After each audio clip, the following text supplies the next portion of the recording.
Hello everyone, welcome back to Sports Khabri. I'm Rahul and today with me is Conrad Barreto, huge FC Goa fan and a Liverpool fan. Luckily, Conrad, for you, both teams are sort of doing really well this season. How are you doing first of all before we start talking football? I'm doing great. Both teams being on top of the table is just the best feeling in the world, and Yeah. just adds to the festive season of December for us. Yeah, Conrad, I mean, firstly, let's touch upon FC Goa because we are largely going to speak about Indian football. So, how did it sort of start for you? Where did the journey with FC Goa start and where is it today? Started in 2014, of course, in the first season itself. I Okay. was a friend of one of the owners of the club, Okay. so was helping him. And before that, we had a football community called the Football Dugout, which was an amalgamation of most of the European football supporter clubs across the state of Goa. Mhm. So one my friend who was part of owner of the club used wanted to use that as a leverage to build the FC Goa brand as well. Okay. So at that moment, I started off as a fan, as well as I did a bit of consultancy for the club, wherein we created the FC Goa anthem and the FC Goa mascot. His name Mhm. was Gordinho. So that time the mascot was Gordinho, and the FC Goa, the Forza Goa anthem itself also was created by my community, my football community. And yeah, there was no football club that was very specific to the whole of Goa, Yeah. because before that we had Churchill Brothers, Dempo, Salgaonkars, sporting clubs. There was a bifurcation of all various parts of Goa, different allegiances to different clubs. I was a Dempo fan, and Yeah. thankfully for me, one of the part owners was the owner of Dempo Football Club itself. So Okay. it was not very difficult to support the FC Goa dream, and we went on with it. We created like we went to greet the players that came, the marquee players that came on board. Even in fact, I was the one of the first persons to meet Zico when before he even signed on the paper for FC Goa at the Marriott. I was Nice. lucky enough. I was really lucky enough to meet him that time. Then he went back and he came back to Goa after that again when the season started, just before the season started for pre-season. That was about how it started for me. And yeah, I mean, there was no way Goans wouldn't being the state game for us, football, and having a club which unites all Goans together. This was the club to look forward to. Absolutely. Makes sense. But I'm honestly, if I'm a Bengaluru FC fan, but putting BFC aside, if I had to really pick a club, it would be FC Goa, just for the attacking football, the brand that they've brought to the ISL, and the way they play. But in my mind, I always also sometimes feel that it's FC Goa have been one of those unlucky clubs who have not won an ISL. Do you feel the same way? Runners twice. So where do you Un- stand on Unlucky would be an understatement for us, actually. that? It's first season itself, we finished second. We lost in the semi-finals. Second season, we topped the league. We finished first, and we lost in the finals, which is one of the most depressing moments for a Goan football fan. I still remember I was in the stadium and we were leading by one goal, and just few minutes to go. I in fact went out to just tell the mascot to dress up and get on the pitch because we're going to be celebrating. And before I could come back up, we were already losing 2-1, Yeah, yeah. and the stadium turned from a proper a crazy atmosphere to a graveyard. It sounded like Hmm. a graveyard, the stadium. So then, then after again we reached the finals. Thanks to Sergio Lobera's great tactics and his philosophy of attacking football. And again, we folded at the last moment in the finals against Bengaluru FC. Yep, yep, fair enough, Conrad. I mean, you can't do much about these things. But It was just football. was Sergio Lobera your favorite coach? Do you have a favorite coach over the years at Goa? Yeah, I think uh, see, I've been a Brazil fan all my life, so Zico was one of my idols that I always looked up to. Obviously, of course, I didn't see him play, but he was one of those legends that I always looked up to in the Brazilian team as well, from Brazil. So, but like we got more connected on a personal level to Sergio Lobera because at that time when the ISL started, it was, it was very, there was a lot of glamour, there was a lot of strict security around the players because there were some really top marquee players around. But gradually, the ISL got a little more less marquee players, but the personal level, the personal rapport between the players and the fans they became more closer to each other. And Mhm. I felt like we had a much personal rapport with Sergio Lobera compared to any of the other managers that we've had. Fair enough. Let's come to this season. It really looks like Goa is running away with the ISL League Shield, at least to me. I thought initially, okay, fine, Mumbai City are obviously that big name and they'll always compete every year, and I still feel like they will. But it just looks like FC Goa are taking the league by storm. They're putting out convincing and dominating wins.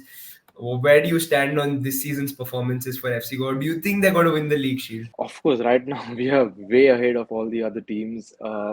We've not been playing the best of football as well as we were dominating under Sergio Lobera, but there is a certain mentality Manolo Marquez has brought into the team that the team somehow manages to grind out results.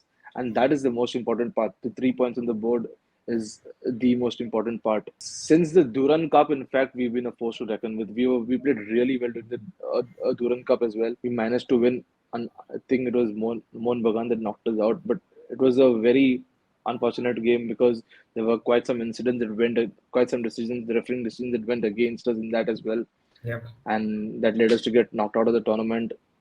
But right now, I think we are very well on course to cementing ourselves as a powerhouse in the league again. Yeah, who do you see as potential contenders this season to FC Goa? Because they have been, the Blasters have been doing reasonably well. Mohun Bagan has started the league well. Mumbai City are always there in and about. Odisha has started the league well. So, who, according to you, is probably the biggest threat to FC Goa's title contention? Even before the season, we knew the signings and stuff, we saw the managers, and we knew that the 10th season was going to be by far the toughest season in the ISL ever.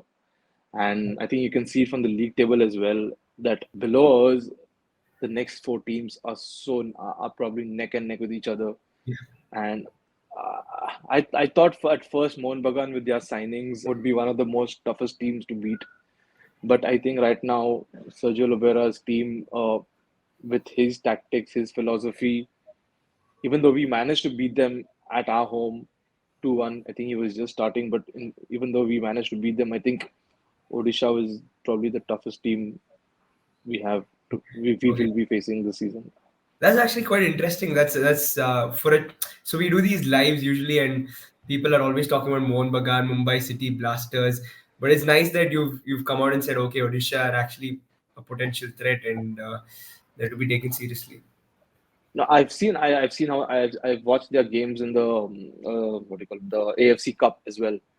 They played some Yeah. really good football. They played some really good football. Even though they don't have a very good team, they don't have like names that are great on paper and stuff. But Hmm. somehow as a team they've gelled. I, I think the team didn't even take part in the Duran Cup. They were more concentrating on gelling together and getting ready for this season as well.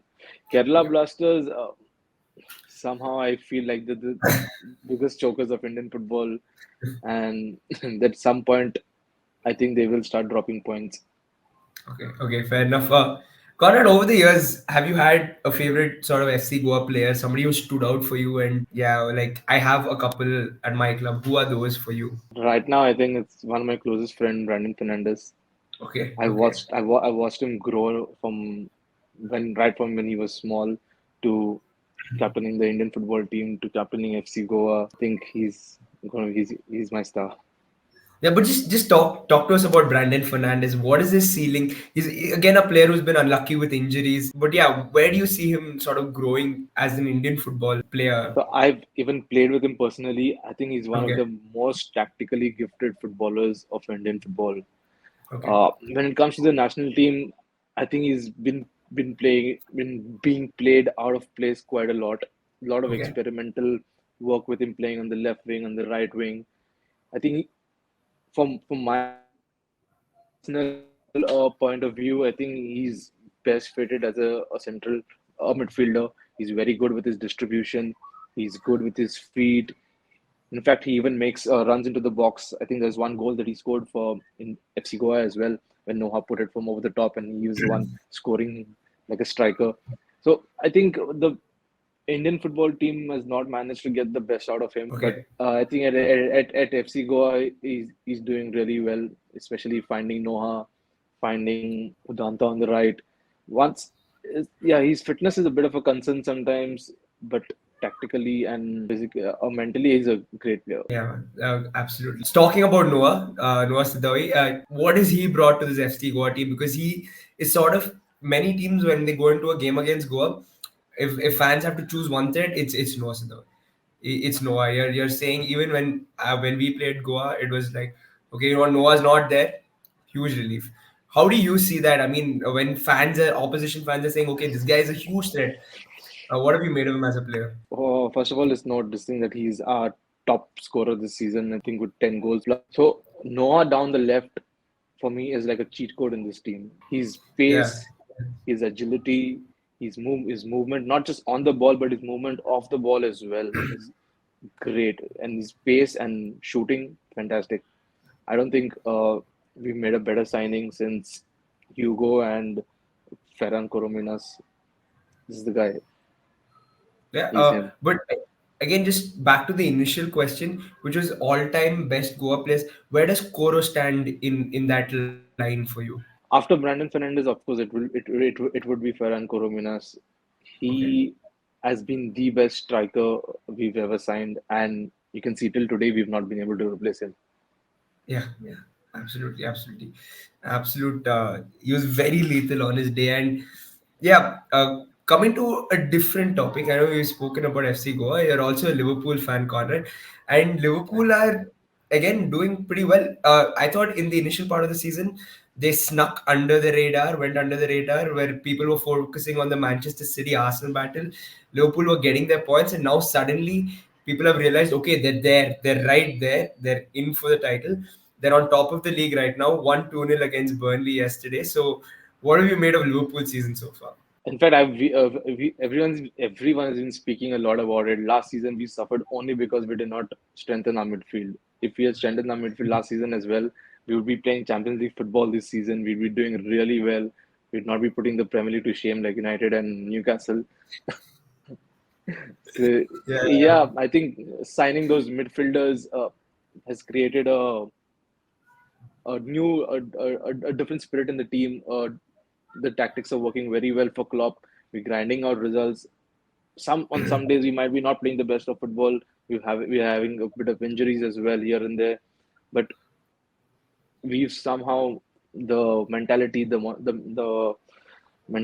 monster thing is back, and I hopefully will stay right up there till the end of the season. The key I think is Anfield again. We've been doing really well at home. We've won most of our games except for United and Arsenal. With United, though, was a shocker. We had so many chances, we didn't take them, and Arsenal also we did not take our chances. We denied a yeah, clear penalty as well. So I think even we should have won those games. But winning our home games was is the key to having a really good season. In fact, we yeah. would be unbeaten right now if not for the horrendous refereeing in That's the Tottenham because game. yeah, yeah. Fair enough, fair enough. But a lot of good signings this season. Dominic Szoboszlai has sort of he's stole the limelight in the early parts of the season. Wataru Endo has come in, Alexis McAllister, a lot of good players. Who's your favorite from this new crop? Klopp somehow always loves a Japanese guy, and in fact, he's known to win the league when he has a Japanese guy in the team. And we won it when we had sorry, when we had Minamino. Minamino. Yeah. Minamino. Yeah. So hopefully we can repeat this feat. But of course, my favorite of the lot has to be Dominic Soboslai. His creativity, his movement on the ball, his shooting ability, absolutely great, and his range of passing as well. He's basically is really calm on the ball. He's not those players that make hasty decisions. He's really calm on the ball, knows where to find a pass. So I think he's the key to this season. Fair enough. Fair enough. Who's your again, just like FC Goa, Liverpool's biggest threat to the title? Is it Manchester City, Arsenal? Who is it? It's always Man City. Yeah, If no one, it's always Man City. yeah. I think to every team who's on top of the table, it's always Manchester City. But yeah, fair enough. Always. Fair enough. Fair enough. Your favorite Liverpool moment growing up as a kid? On screen, I think it has to be the Champions League final of 2005, Okay. Mm-hmm. the comeback, and Fair enough. in stadium, it's the win against 3-1 win against Man City in the 2019 season where we won the league. I Okay. went to Anfield and I saw that match live. Oh, nice. That was my favorite Anfield moment. But talking about that Champions League victory again, Steven Gerrard, is he the best Liverpool player you've seen? He's the best footballer in the world I've ever seen. They don't Oh, make okay, players like okay, him anymore. okay, They don't make okay. players like him anymore. Yeah, yeah. But what was it about him that sort of set him apart from the rest? The guy could hit a ball from anywhere. He could pass from anywhere. He would track back and defend. He could do anything. He could do everything. He's the most complete player I have ever seen on a football pitch. Not even a Lionel Messi or a Cristiano Ronaldo comes close in being a complete player as to what Steven Gerrard does. He could do Fair enough. everything they could do. Although, of course, he doesn't have the accolades that Messi and Ronaldo have because he played only for one team, other than LA Galaxy, of course. But in terms of Yeah, football ability, is it one of the biggest travesties in football that Steven Gerrard has not won a Premier League trophy? I don't think Or so. I don't it's think so. fine. I It think doesn't he's won matter. enough. He's won enough Yeah, to say that his career has been a success, and he fair showed enough. enough on Fair the enough. pitch as well. Exactly. Yeah, true, true, true. Okay, before we wrap up, Conrad, where are Liverpool finishing this season? I don't want to jinx it, so I still think City have a great squad depth, and now with De Bruyne coming back, the, I think they'll still run away with it. Okay, okay, okay. Interesting. So, I mean, it's again been a lovely chat we've had with Conrad, and thanks so much for joining and giving us your time and doing this short little discussion on FC Goa and Liverpool. Best of luck to both your sides. It looks like both of them are in great positions to win the title. So, yeah, well, that's that. Thanks so much, Conrad. Everybody, please do like and Cheers. share these videos. Subscribe to Sports Company, and yeah,